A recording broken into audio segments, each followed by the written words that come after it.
Welcome to the Learning Lab. My name is Roman Garcia. Today we're going to be discussing the chest workouts and the exercises that are involved in the chest exercises. I'm going to show you the right way of doing it, and I'm going to give you the anatomical reason why you should do the chest workout the way that I recommend.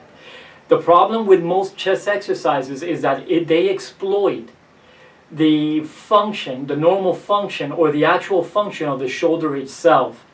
The shoulder joint has an incredible amount of range of motion, and most traditional chest exercises are designed to exploit that range of motion so you can get maximal stimulation of the muscle tissue or of the chest workout. But the problem with that is that most of these traditional chest workouts, you're going to pay a heavy price when you're doing it eventually. They stress the shoulders to the point where it actually creates low level of trauma in the shoulder, thus creating possibly arthritic changes later on. But I'm going to show you the anatomical reason why, what I will show you in a little bit, why it is so. Now, what I've got here is I have a picture of a dissected shoulder. This is a picture. What you're looking at here is the right shoulder. Now, all the muscles have been stripped away from the shoulder. All the ligaments have been stripped away from the shoulder. So in essence, what you've got here is, this is the humerus bone. This is the long bone of the upper arm. That is this arm right here.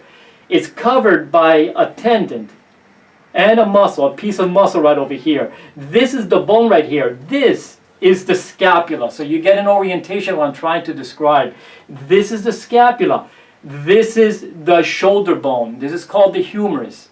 Now, what was left on this shoulder dissection is the capsule. That's the first layer of soft tissue that covers both ends of the bone, the long bone of the shoulder and the scapula or the shoulder blade.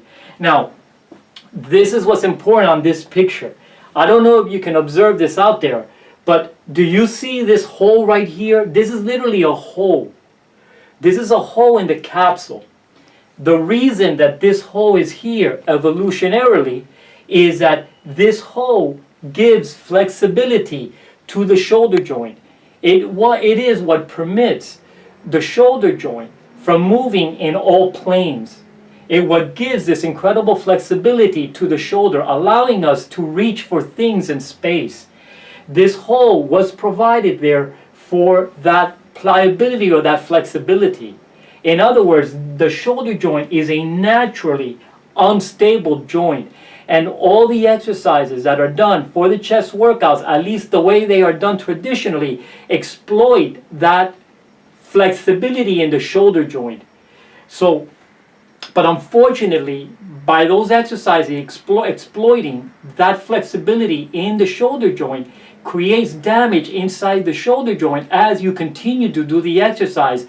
But the good news is that there is a right way of doing all the exercises in the gym when you are doing chest workouts. And I'm going to show you the concept that you need to understand. So when you go into the gym to perform your chest workouts, you're doing it in a manner that does not create damage or stress inside the shoulder joint.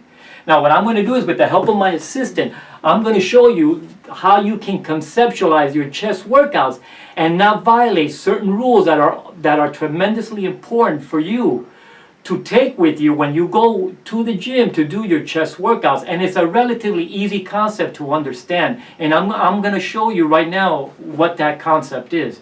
So you allow me, let's come right over here with my assistant Anna, and she'll help me demonstrate it for you. What Anna's going to do is she's going to lay down as if she's about to perform a traditional chest workout. Now, before she does this, before she gets ready, she's going to be right over here. No, you're fine. Just stay right over here. Now, I marked these marks right here. This is approximately where that hole in that shoulder capsule is. This is the primary unstable spot in the shoulder. This is where all the heat is generated, all the entropy is generated when you're performing a chest workout the traditional manner. So I put 2 marks right here representing where that hole is in the capsule. This is the most unstable spot in the shoulder, right here. Now, what we're going to do is we're going to do two fairly common chest workouts that are done in the gym. We're going to do a dumbbell press and we're going to do a fly. And I'm going to show you the traditional, and then I'm going to show you the correct way of doing it, which is the way where you minimize the stress that you build up during your chest workout. Now, the concept that you need to understand, or the principle that you need to understand, is this. If you allow me, just one hand. When you're doing your chest workout, what you need to do is you need to imagine an imaginary line running from the mid-side, the mid-thorax right over here, going out straight out into space. In other words, what you're creating is a platform. It runs like this, a line from your mid-thorax out into space. This is a threshold right over here, and I'll show you what the importance of this threshold is. Now, what Anna's going to do is she's going to first do a dumbbell press. Now, as we all know, anybody that sees this video has done chest workouts before. We all know what a dumbbell press is. It could be done with dumbbells. A press can be done with dumbbells, or it could be done with a flat bar. We're doing it here. We're simulating a dumbbell press. Now, the traditional dumbbell press is, obviously, we're simulating here two dumbbells, and a dumbbell press, a traditional dumbbell press is done in this manner right here. Obviously, you go up, you press the weight up, you come down. Now, pay attention to this. Remember what I said earlier. You're imagining an imaginary line going from your mid-thorax out into space.